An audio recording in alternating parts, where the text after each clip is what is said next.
कौन सी टॉपिक पे करवाया था कल?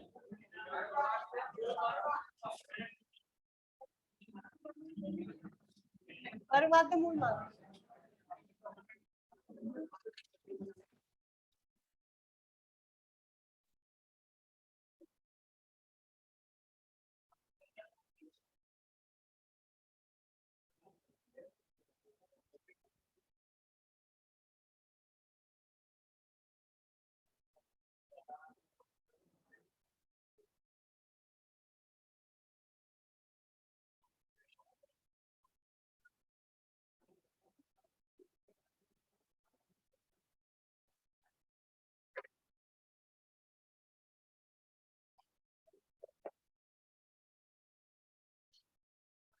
फॉर्मूला पढ़ चुके हो क्या होता है?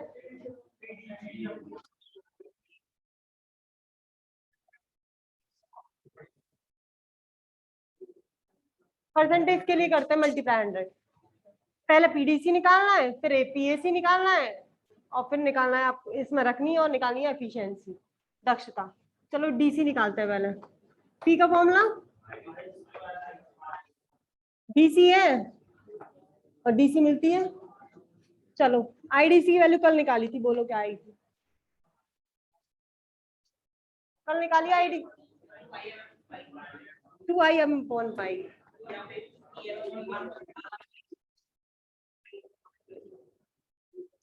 पीडीसी 4IM²/पाई² RL। IM की वैल्यू पड़ी है EM/R+RL। ये निकला पीडीसी। अब निकालनी है पीएसी। फिर भाई I² एसी। एसी जो जाएगी उसके अंदर वो आरएमएस जाएगी। आरएमएस एसी पूरी में घूमती है। RS+RF+RL। क्योंकि एसी जो है डीसी तो डायोड के पास से चालू होती है और एसी आपके शू से ही चालू होती है, इसलिए तीनों के रेजिस्टेंस इसमें आते हैं, लेकिन डीसी में केवल एल का आता है। ये मैं पहले बता चुकी हूँ ये बात। पीएसी निकालते हैं। आईआरएमएस की वैल्यू बोलो।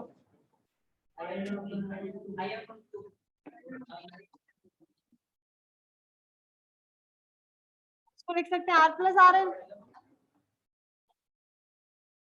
आईएम की वैल्यू निकाल चुके हैं।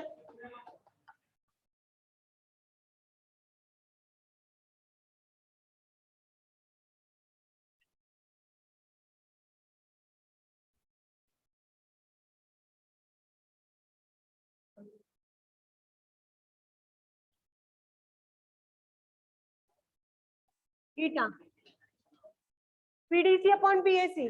पीडीसी है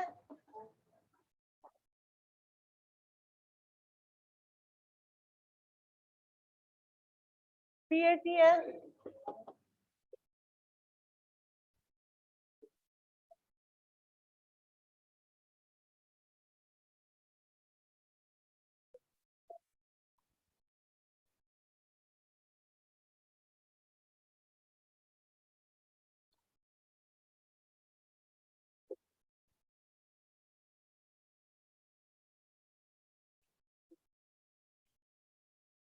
आरएल कॉमन ले लो।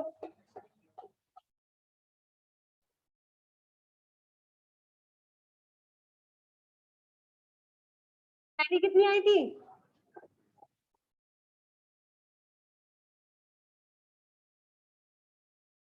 40.6। डबल कर दो उसका।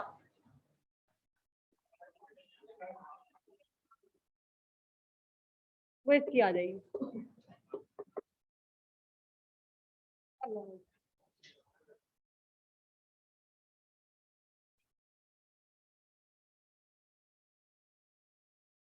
डबल इसलिए किया है क्योंकि उसमें ऊपर 4 आया था, यहाँ 8 आया है, इसलिए 2 का मल्टीप्लाई कर दिया मैंने।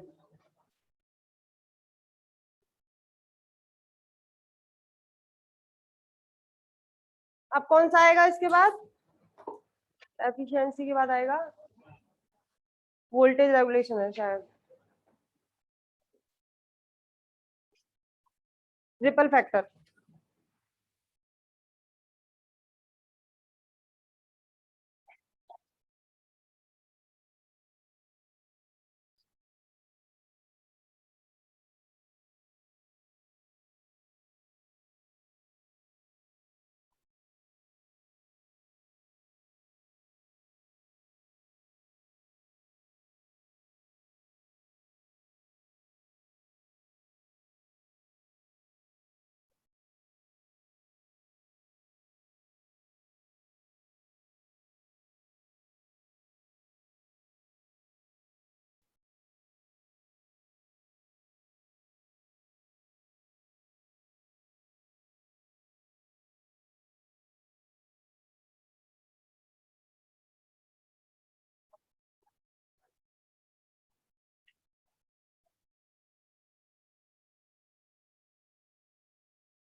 हो गया?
उर्मिका गुणांक हो गया वाला। अब क्या नोट कर रहे हो? ये तो मीटर गैस प्रोसेस है। देखो इधर आर से रिप्रेजेंट करते हैं, फॉर्मूला क्या था? IAC अपॉन IDC, यही तो था। अब इसकी वैल्यू निकालनी है। हमने पावर पढ़ी थी, शक्ति लोड पर, उसी की तरह करना है जैसे पहले किया था। कितनी थी शक्ति? लोड पर शक्ति जो जाती है उसका RMS मान जाता है, AC और DC दोनों जाती हैं, तो PRMS जाता है जिसमें AC भी होती है और इसी भी होती है P R M S I square R R M S R L. अब मैंने आर एम एस में से एसी और डीसी अलग करी है, तो आर एम एस मान तो किस पर मिलता है, लोड पर।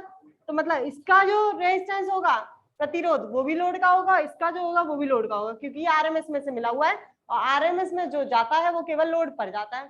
तो ये जिसको बोलोगे आई स्क्वायर आर लोड का, आई स्क्वायर आर लोड का, पर आरएमएस का केवल ये एसी मान है, तो ये एसी और ये डीसी मान है, तो ये केवल आरएल का एंसन I square RMS I square AC plus I square AC की वैल्यू निकालती हूँ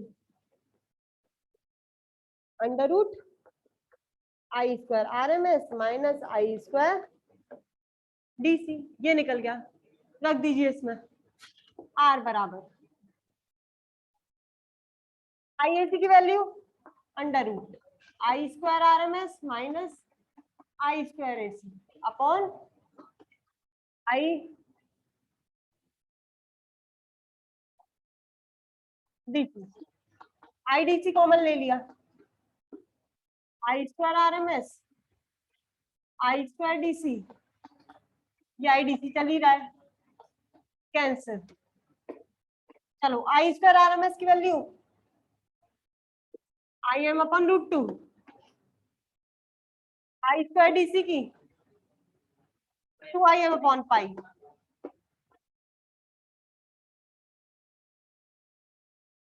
under root I square upon R. पहले कितनी आई थी, 1.21 थी शायद मेरे अकॉर्डिंग। देखो जरा 1.21% थी, नहीं थी।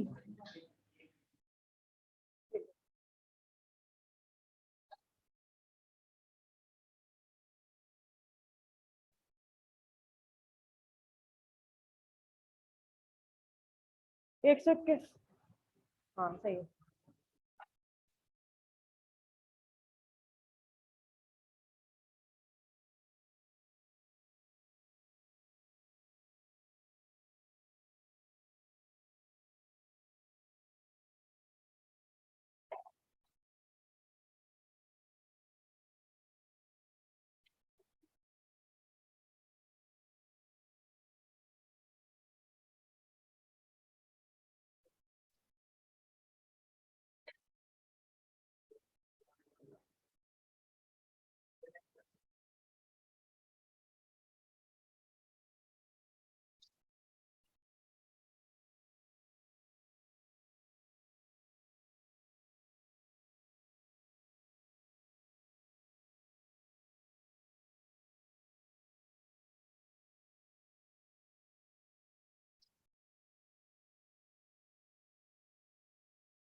हो गया।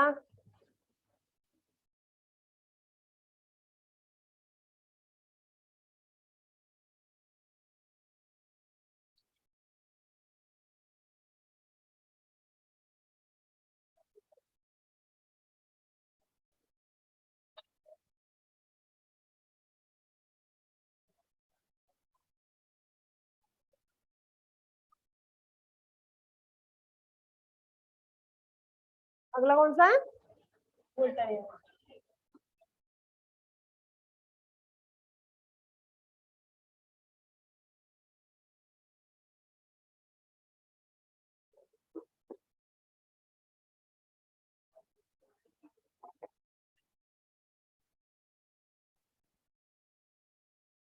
No load full load, full load into,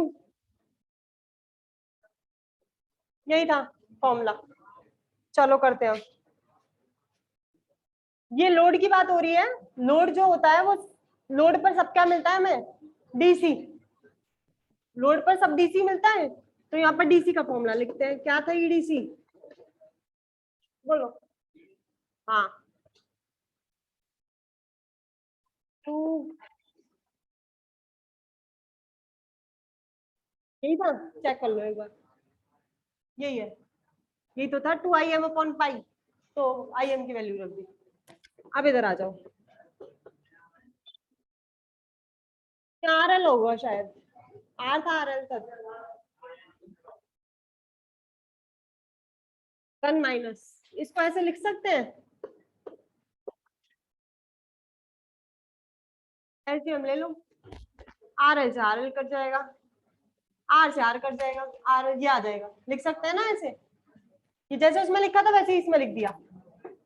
EDC multiply करते हैं, 2EM अपॉन पाई, 2EM पाई R, पाई R प्लस 2EM पाई R प्लस RL, इसके बराबर है। ठीक है, देखो 2EM पाई R प्लस RL किसके बराबर है,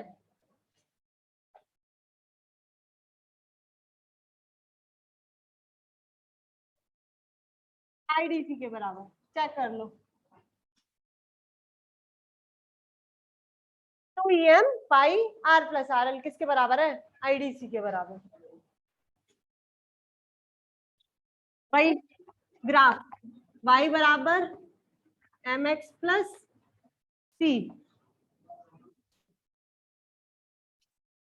वहां पर EM अपॉन पाई था, मैक्सिमम वैल्यू यहाँ पर 2EM upon pi, EDC is IDC.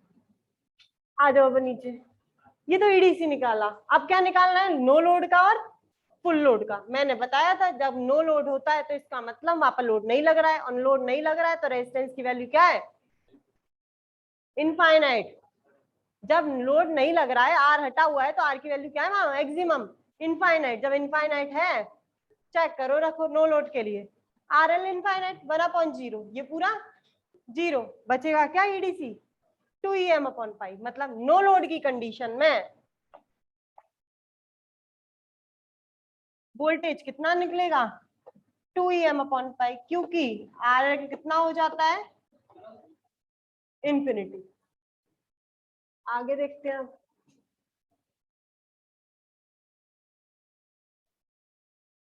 अब फुल लोड के लिए बात करते हैं। फुल लोड में क्या होता है, कोई चेंज नहीं होता, वही रहता है। फुल लोड मतलब रेजिस्टेंस लगा हुआ है अपनी जगह पर, वो हटा नहीं है। वैल्यू कितनी आई थी, आईडीसी को जीरो कर दिया था पहले, अब जीरो नहीं करा, ये फुल लोड के लिए हो गया। क्या निकालना है, voltage regulation, no load minus full load on full load into 100, cancel, full voltage regulation, क्या बचेगा ऊपर केवल, IDC R into 100 upon 2EM upon pi minus IDC R. We know that, एक फॉर्मूला पढ़ा है आईडीसी का, आईडीसी का value क्या होती है, 2EM upon pi R plus R L, R plus R L इधर ले जा रही हूँ, 2EM upon 2EM upon pi की जगह क्या रख दो, आर प्लस आर एल से ले ही नहीं गई, IDC R plus 2EM upon pi की जगह क्या रिप्लेस कर दें, IDC R plus R L, करते हैं प्लेस, यहाँ पर रिप्लेस कर रही हूँ, वोल्टेज रेगुलेशन, ऊपर क्या चल रहा है, IDCR, IDC R plus R L minus IDCR, voltage regulation, IDCR, ये तो कैंसिल, बाद में होगा कैंसिल, अभी नहीं, आईडीसीआर अपॉन आईडीसी आर, ये कैंसिल हो गए, ये भी कैंसिल, आर अपॉन परसेंटेज में निकालना है तो इनटू, नोट कर लो। कोई प्रॉब्लम है, पहले ये नोट करना, फिर वो नोट करना, फिर ये नोट करना, बीच वाला बाद में, पहले इसे, फिर इसे और फिर इसे।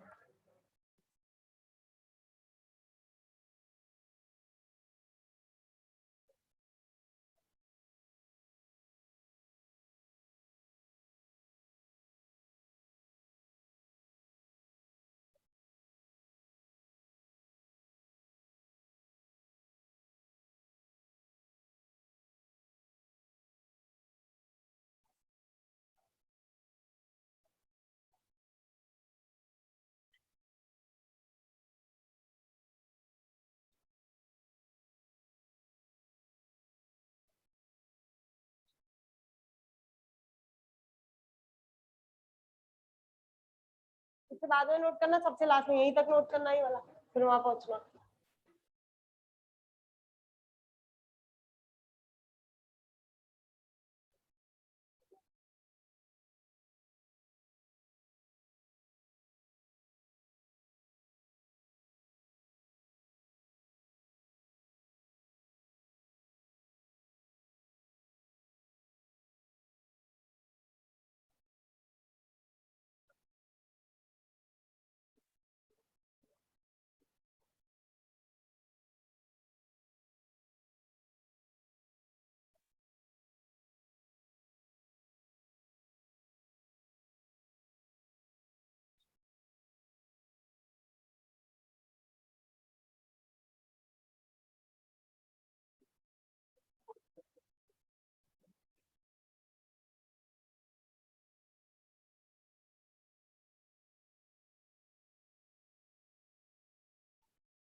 हो गया, चलो नेक्स्ट डालो अब, अगला कौन सा है,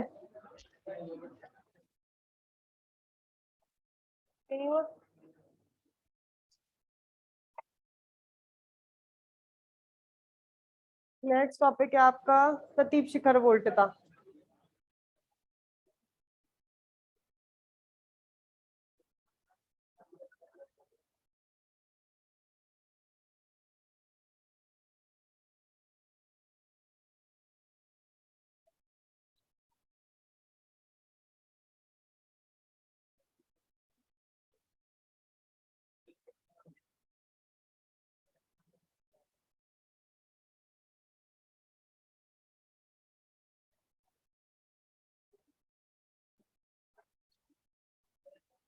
हो गया?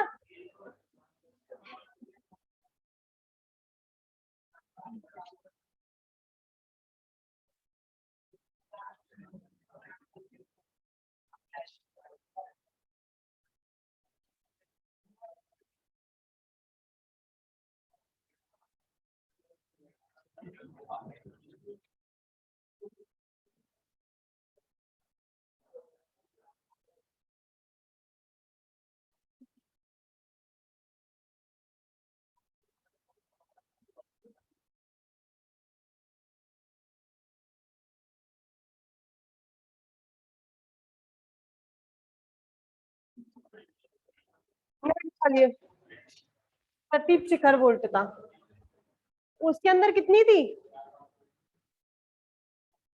ईएम, इसके अंदर क्या होगी? अभी ग्राफ बनाया था, अधिकतम मान इसमें कितना निकला था और उसमें कितना था ईएम अपॉन पाई, तो वहां ईएम थी शिखर वोल्ट था, क्योंकि वहां पर ये चल के मान इसका अधिकतम मान ईएम था और यहाँ पर कितना है 2 ईएम। लिख दीजिए, एक और लास्ट रह गया वो डाल दो। अब वो कौन सा है?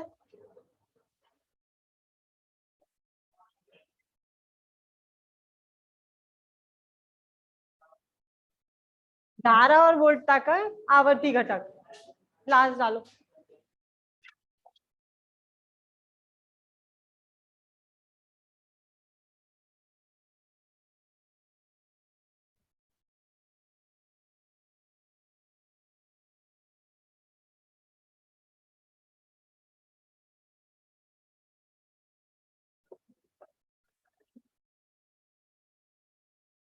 ये बताया था मैंने, लिख देना ऊपर।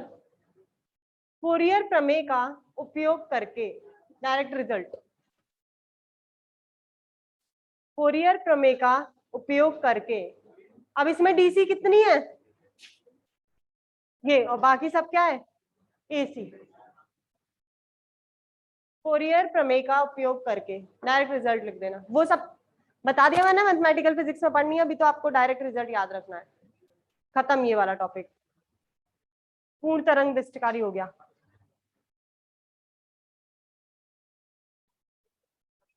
जो भी ये डाल लेना, नंबर उल्टे सीधे हो गए होंगे मेरे से। का टॉपिक डाल देना, धारा तथा वोल्टता का आवर्ती घटक।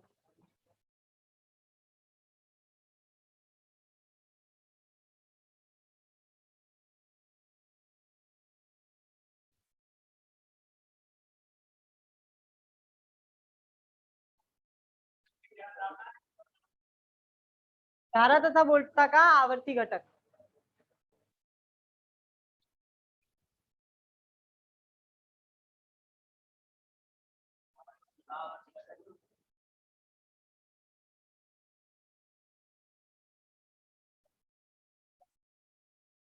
दो हो गए, अर्ध तरंग दीप्तिकारी और एक और है सेतु दीप्तिकारी, पर सिलेबस में नहीं है, वो नहीं पढ़ना, दो ही पढ़ने हैं। आपके दीप्तिकारी कंप्लीट हो गए, अब पढ़ने हैं फिल्टर। टॉपिक डालो फिल्टर, कर दूं रफ?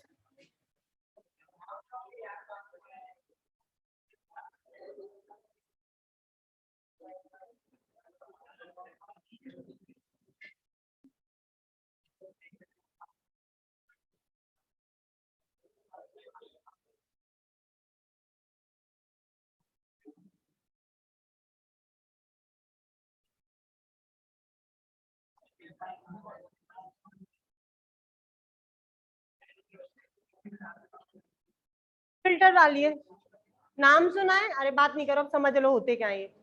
फिल्टर का नाम सुना है? घर में यूज करते हैं पानी के फिल्टर। फिल्टर का काम क्या होता है? इम्प्यूरिटी अलग करना और प्योर को देना, ये फिल्टर का काम होता है। हम घर में जो यूज करते हैं वो पानी के करते हैं, पानी को साफ करने के लिए। यहाँ पर भी फिल्टर का यही काम है, इम्प्यूरिटी को हटाना, प्योर देना। लेकिन इसमें हम जो करेंगे वो करेंगे आप धारा को, किसको हटाएंगे? एसी को हटाएंगे, और कौन सी प्योर धारा बनाएंगे? डीसी बनाएंगे। सबसे पहले हमने धारा के लिए अर्ध तरंग दृष्टिकारी पढ़ा, फिर पढ़ा पूर्ण तरंग दृष्टिकारी। हमने जो अर्ध तरंग दृष्टिकारी पढ़ा था उससे अच्छी हमें डीसी किसमें मिली थी? पूर्ण तरंग दृष्टिकारी में, क्योंकि उसके अंदर तो आपका एक बार 0 होता था, एक बार मिलता था, लेकिन पूर्ण तरंग में हमेशा मिलते थे। अब क्या करेंगे हम, अगर फिल्टर का यूज करना है तो आप यूज करोगे पूर्ण तरंग में, वो यूज अर्ध तरंग में नहीं करेंगे। पूर्ण तरंग में इसलिए करते हैं क्योंकि उसमें उससे अच्छी डीसी मिल जाती है। पूर्ण तरंग में आप लगाओगे फिल्टर, फिल्टर लगाने के बाद वो और छानेगी एसी को, फिर बनाएगी वो उसकी डीसी। फिल्टर बनने 4 तरीके के, जैसे आपने दृष्टिकारी पढ़े 3 तरीके के, सिलेबस में 2 ही थे, वो बात अलग है, होते 3 है, अर्ध पूर्ण और सेतु। 2 पढ़ ली हमने, हमें पता चल गया पूर्ण तरंग दृष्टिकारी होता है, वो सबसे अच्छा देता है। तो अब जो फिल्टर पढ़ने वो 4 पढ़ने हैं, 4 पढ़ने होते 4 है, पढ़ने 3 है, मतलब सिलेबस में आपके 3 है, तो 3 फिल्टर पढ़ेंगे। तीनों फिल्टर जो होंगे, जो लास्ट फिल्टर होगा, जैसे लास्ट जो पूर्ण तरंग था वो सबसे अच्छा दे रहा था, ऐसी फिल्टर में जो आखिरी वाला फिल्टर है वो सबसे अच्छी डीसी देगा। फिल्टर का काम है वही एसी को डीसी में कन्वर्ट करना, वो काम होता है जो दृष्टिकारी का काम है, वही काम किसका है? फिल्टर का। लेकिन फिल्टर जो आपने दृष्टिकारी से पढ़े उनसे अच्छे, ज्यादा अच्छे करते हैं ये फिल्टर। फिल्टर ज्यादा अच्छा डीसी कन्वर्ट करता है, जो दृष्टिकारी थे वो थोड़ा कम अच्छे हैं। अब लगाएंगे फिल्टर, और फिल्टर लगाएंगे किसमें? पूर्ण तरंग में, अर्ध तरंग में नहीं लगेगा, क्योंकि पूर्ण तरंग ज्यादा अच्छा दे रहा था आपको डीसी, इसलिए हम लगाएंगे पूर्ण तरंग के अंदर। इसका ये हुआ, पूर्ण तरंग का जो निर्गत होगा वो फिल्टर का निवेशी होगा। आगे समझना, जो पूर्ण तरंग का निर्गत होगा वो फिल्टर का निवेशी होगा। अब आप दोबारा पूरी एसी जो चल रही थी,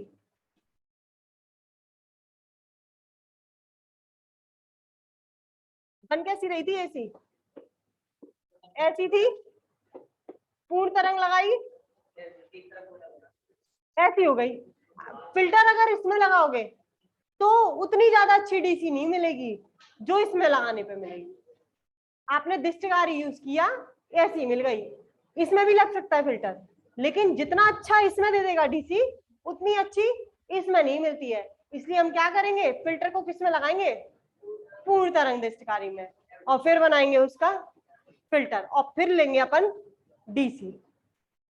लिखिए फिल्टर की डेफिनेशन, वह उपकरण जो एसी को डीसी में, वह उपकरण जो एसी को डीसी में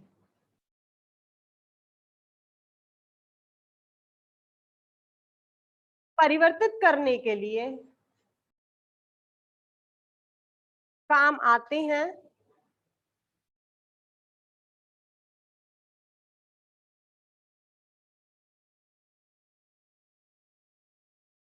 उन्हें फिल्टर कहते हैं। वह फिल्टर कहलाते, कुछ भी लिख लीजिए, उन्हें फिल्टर कहते हैं। यह 4 प्रकार के होते हैं।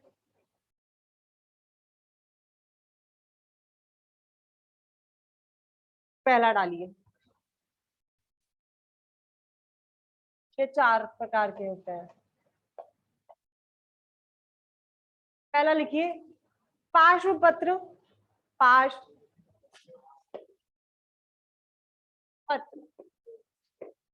संधारित्र फिल्टर, इंग्लिश में अच्छा नाम है इसका, शंट कैपेसिटर फिल्टर।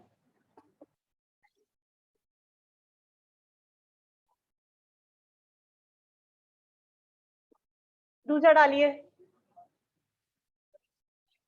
पार्श्वपथ, शंट बोलते हैं, इसका मतलब होता है जो कैपेसिटर जुड़ा हुआ है वो समांतर क्रम में, पार्श्वपथ मतलब होता है समांतर क्रम में जुड़ना। दूसरा डालिए, क्या? शंट मतलब पार्श्वपथ, संधारित्र मतलब कैपेसिटर। नेक्स्ट डालिए श्रेणी, दूसरा श्रेणी प्रेरकत्व फिल्टर, प्रेरकत्व, श्रेणी प्रेरकत्व फिल्टर, इसको बोलते हैं सीरीज इंडक्टर फिल्टर। लिखना हो लिखो, नहीं लिखना हो मत लिखो, कोई जरूरी नहीं है। Series inductor filter. तीसरा लिखिए एल अनुभाग फिल्टर, एल अनुभाग फिल्टर, एल सेक्शन फिल्टर, भाग एल सेक्शन, एल अनुभाग फिल्टर, और लास्ट पाई अनुभाग फिल्टर, पाई सेक्शन फिल्टर।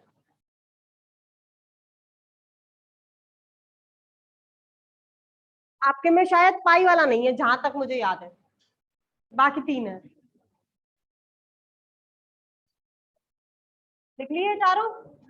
पहला चालू करते हैं, फास्ट पसंदारे फिल्टर डालिए, अभी टाइम है, करवा देती हूँ।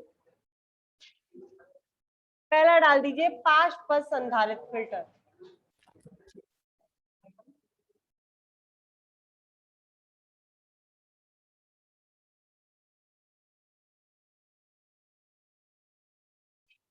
मैंने ये बताया फास्ट मतलब शंट होता है, इसका मतलब होता है समांतर क्रम में जोड़ना। संधारित मतलब संधारित होता है, फिल्टर तो जो आपको फिल्टर करके देता है। संधारित को समांतर में जोड़ना, जोड़ दिया तो वो क्या बन गया आपका फिल्टर। मैंने बताया इसके अंदर हम जो फिल्टर करेंगे वो पूर्ण तरंग को करेंगे, अर्ध तरंग को नहीं करेंगे।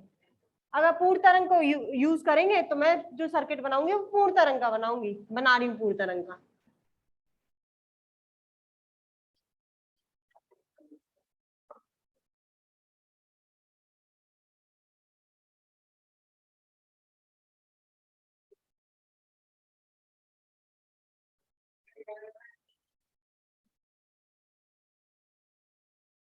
पूर्ण तरंग में कितने डायोड होते हैं?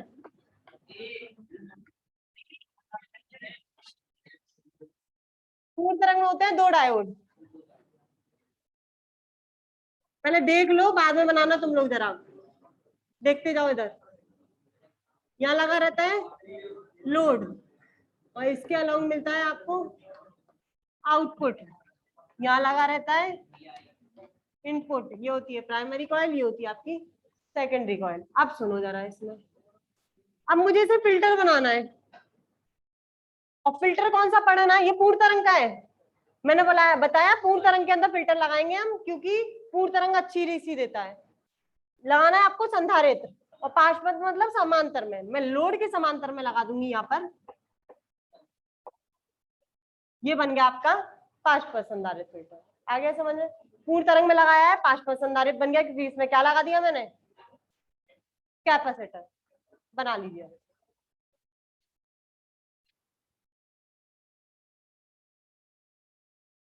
अभी प्रोसेस कैसे करेगा वो मैं बताऊंगी, अभी बनाओ पहले से।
हो गया?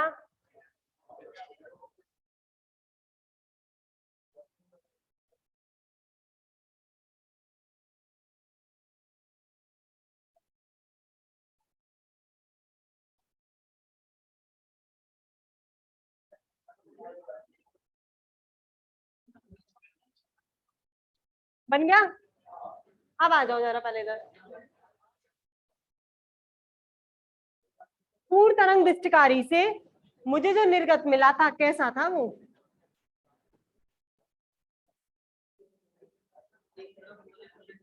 यही था निर्गत पूर्ण तरंग डिस्क। बाद में बनाना, आप समझ लो, नहीं समझा तो फिर नहीं समझ में आएगा इसमें। ये निर्गत था। अब ये निर्गत मैं करूंगी निवेश। इसके अंदर होता क्या है, सबसे पहले उसमें तो अर्ध साइकिल थी, फिर ऋणात्मक थी, फिर धनात्मक, फिर ऋणात्मक। तो उसमें पहले ये पॉजिटिव होता था, ये नेगेटिव, ये नेगेटिव, ये पॉजिटिव। लेकिन अब सब क्या जाएंगी पॉजिटिव, तो हमेशा ये डायोड काम करेगा। आया समझ में? ये डायोड काम करता है। होता क्या है, डायोड जाता है आरएल पे, आपको धारा मिलती है तो आप बोलते हो इतनी धारा में मिल गई। अब क्या होगा, हम जब यहाँ से इसको भेजेंगे तो ये यहाँ से जाएगा। अब बीच में कौन आ गया, संधारित्र। संधारित्र जब आप उसके अंदर लगाओगे फुल वेव रेक्टिफायर के अंदर, मतलब पूर्ण तरंग डिस्चार्ज के अंदर जब संधारित्र लगाया जाएगा तो संधारित्र होगा डिस्चार्ज, अनावेशित, खाली तो होगा। आप क्या करोगे, सर्किट में लगाने के बाद करंट चालू करोगे और उसे क्या करोगे, आवेशित करना चालू करोगे, चार्ज करना चालू करोगे। मैंने लिया, ये बंद है सर्किट, मैंने लेके इसमें संधारित्र जोड़ दिया इसके समांतर क्रम में, और अब मैंने सर्किट चालू कर दिया। सर्किट चालू करा तो इसकी जाएगी ये वाली साइकिल इसके अंदर, ये साइकिल इसके अंदर जाती है तो धारा जाना चालू होती है। अब वो डायरेक्ट लोड पर नहीं पहुंचती, अब वो कहाँ जाती है, पहले संधारित्र में। अब संधारित्र में जाती है तो संधारित्र पहले डिस्चार्ज था, अब उसे करना चालू करती है चार्ज। ये चार्ज होता जाता है, होता जाता है, होता जाता है। कब तक चार्ज होगा, जब तक ये फुली चार्ज नहीं हो जाता, मतलब इस पूर्ण आवेशित नहीं हो जाता तब तक ये खुद चार्ज होगा, धारा इसमें जाती रहेगी। जैसे ही पूर्ण चार्ज हुआ, मतलब पूर्ण आवेशित हो गया, उसके बाद धारा जाना बंद हो जाएगी। इस पर वोल्टेज आ जाएगा, मतलब वोल्टता उत्पन्न हो जाएगी इसके सिरों पर। जितनी वोल्टता इसके सिरों पे उत्पन्न होगी उतनी वोल्टता इसके सिरों पे उत्पन्न होगी, क्योंकि ये दोनों किसमें जुड़े हुए हैं, समांतर क्रम में। समांतर क्रम में वोल्टता का मान सेम रहता है, जितनी इस पे आएगी उतनी इस पे आएगी। या फिर एक तरीका और है, इस पॉइंट को मैंने नाम PQ दे दिया, इसको हटा के इस पे रख दो, इसको हटा के इस पे रख दो, कोई रेजिस्टेंस नहीं जोड़ा है, प्रतिरोध। तो इस पॉइंट को आप यहाँ भी मान सकते हो, इस पॉइंट को यहाँ भी मान सकते हो। तो जितनी इस पर आती है उतनी वोल्टता इस पर उत्पन्न हो जाती है। जब आपका कैपेसिटर चार्ज हो जाता है, संधारित्र पूरा चार्ज हो गया, तो RL पे वोल्टता का मान अधिकतम हो जाता है। और अधिकतम मान हमने पढ़ा था कितना होता है, वोल्टता का अधिकतम मान क्या होता है, EM, जो कहाँ मिलता है आपको, यहाँ पर, ये EM हो गया। अब ये अगर फुली चार्ज हो गया, अब ये क्या होना चालू करेगा, डिस्चार्ज। डिस्चार्ज मतलब अनावेशित होना चालू करेगा। इसमें से अब करंट निकलना चालू करेगी। जैसे ही अनावेशित होना चालू करेगा, अपनी करंट किसको भेजेगा, अब ये RL को, RL को भेजना चालू कर देगा। अनावेशित करने का मतलब है आपने सर्किट बंद कर दिया। अनावेशित करने का मतलब है अगर करंट जा रहा है तो ये चार्ज ही होता रहेगा। अगर अनावेशित का मतलब है आपने सर्किट वहां से क्या कर दिया है, ऑफ। अब ये डिस्चार्ज होना चालू किया, डिस्चार्ज होना चालू किया तो अपना किसको पहुंचाने लगेगा, ये लोड को। जब लोड को देगा, तब तक देगा जब तक ये पूरा डिस्चार्ज नहीं हो जाता, जब तक डिस्चार्ज होगा। और एक चीज और, जब इसे हम चार्ज कर रहे थे तो धारा जो जा रही थी यहाँ पहुंच रही थी, वो टूट रही थी, इस पर भी जा रही थी, इस पर भी जा रही थी, पैरेलल में जुड़े हुए, टूटेगी। अब जब हमने सर्किट बंद किया तो इस पर तो जाना बंद हो गया, इसका अब यहाँ से धारा आना बंद हो गई है। केवल कौन सी, ये वाली जो धारा है वो किस पर पहुंचती जा रही है, RL पे। ये खाली हो गया, डिस्चार्ज हो गया, वोल्टता कितनी हो जाएगी इसके सिरों पर, 0। लेकिन इस कंडीशन में RL पे 0 नहीं होगी, क्योंकि RL पे तो धारा पहुंची है, तो RL पे कुछ ना कुछ तो मान है वोल्ट का। पहले के कंपैरिजन में कम होगा लेकिन 0 नहीं होगा। पहले का कंपैरिजन का मतलब है जब आप इसे चार्ज कर रहे थे तो यहां से भी धारा आ रही थी, यहां से तो जा ही रही थी, और इस पर जो वोल्टता उत्पन्न हुई थी उतनी इस पे हो गई थी, तो पहले ज्यादा था। अब जब हमने इसे डिस्चार्ज किया, बाहर से आना धारा बंद हो गई है, लेकिन जो संधारित्र की धारा है वो किस पर पहुंच रही है, RL पे।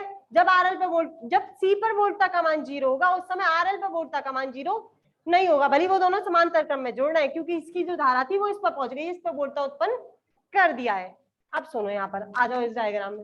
फिर अब इस पर वोल्टता 0 नहीं होगी, इस पर हो जाएगी।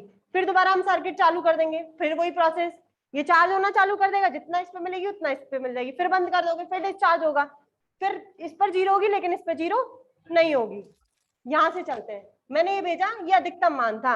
अधिकतम मान मतलब यहाँ पर आपका जो संधारित्र है वो पूरा चार्ज है, पूर्ण आवेशित है, तो आपको मान कितना मिल गया, EM। अब सर्किट क्या करना पड़ेगा, जब पूर्ण आवेशित हो गया, बंद, डिस्चार्ज करना पड़ेगा। डिस्चार्ज करोगे तो ये जो चीज आएगी वो नीचे आएगी, 0 पे आनी चाहिए, 0 ना आनी चाहिए बिल्कुल करंट, लेकिन 0 नहीं होती है, क्योंकि लोड पे कुछ ना कुछ धारा हमें अब भी मिल रही है। ये लोड पर क्या हो जानी चाहिए, जीरो हो जानी चाहिए यहाँ पर आके, ये रहा जीरो, ये खत्म हुआ तो यहाँ जाना चाहिए जीरो पर ये जीरो पर नहीं आता है। जीरो पर इसलिए नहीं आता क्योंकि जब ये डिस्चार्ज होता है तो इस पर कुछ ना कुछ वोल्टता रहती है, वो वोल्टता अगर रहेगी तो बिल्कुल जीरो मान नहीं मिलेगा, लेकिन कुछ ना कुछ ऐसा मान होगा जो इसके कंपैरिजन में तो क्या होगा, कम होगा। वो यहाँ पहुंच गया, कहीं भी ले लो, इधर ले लो, इधर ले लो, लेकिन इससे कम हो रहना चाहिए और जीरो से ज्यादा रहना चाहिए।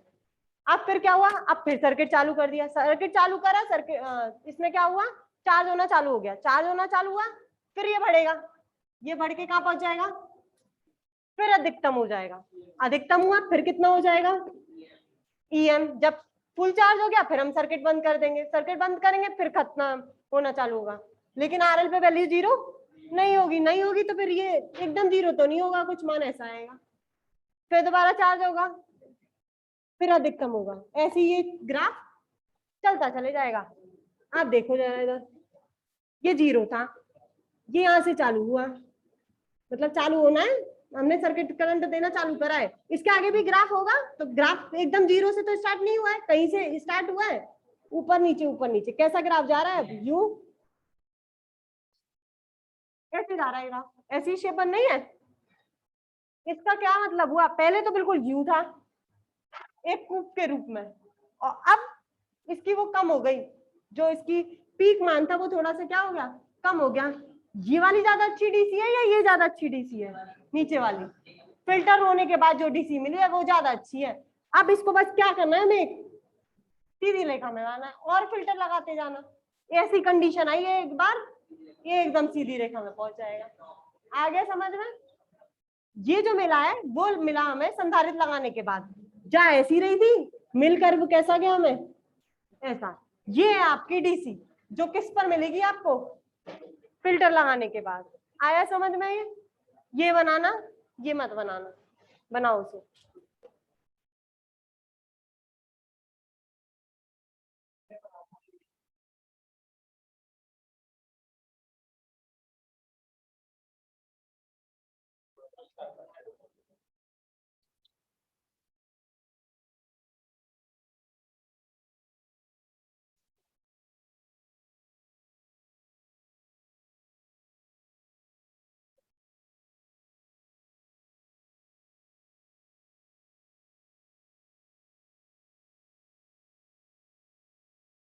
कल आके आर्टिकल करवाऊंगी, आज समझा देती हूँ पूरा। ये प्रोसेस है इसकी, ये संधारित्र की, काम क्या करता है संधारित्र, एक बात और बतानी है वो और सुन लो जरा पहले।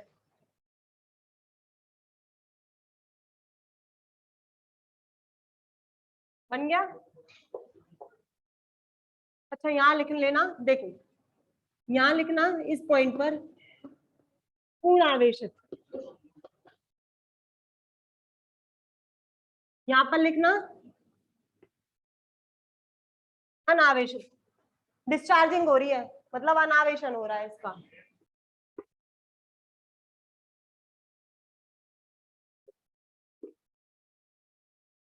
यहाँ लिखना आवेशन, यहाँ पर क्या हो रही है इसकी चार्जिंग।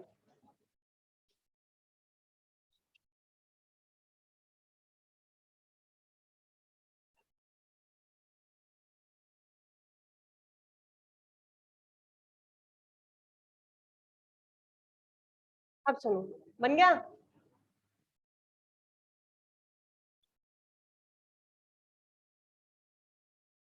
मैंने बोला जब ये डिस्चार्ज होता है तो इसकी धारा इस पर जाती है, इसका मतलब इस पर प्रतिरोध ज्यादा होगा या इस पर प्रतिरोध ज्यादा होगा, जो इसे ये यहाँ जाने दे रहा है, इसका भी आंतरिक प्रतिरोध होगा कैपेसिटर का कुछ ना कुछ, इसका तो है ही है। प्रतिरोध किसका ज्यादा होगा, जिससे धारा ये अपनी इस पर जाने दे, इसका। सी का तो कम होगा, अगर सी का इससे ज्यादा हो गया तो सी तो धारा को निकलने ही नहीं देगा, तो सी पर प्रतिरोध तो क्या रहता है, कम रहता है, और लोड का प्रतिरोध क्या रहता है, तभी ये आरएल पे पहुंचती है, नहीं तो आरएल पे ये नहीं पहुंच सकती। तो आपको संधारित्र के कैपेसिटर, संधारित्र के प्रतिरोध से आरएल का प्रतिरोध हमेशा ज्यादा रखना है, तभी ये कंडीशन फॉलो होगी, अदरवाइज नहीं होगी। चलो बाकी कल करेंगे।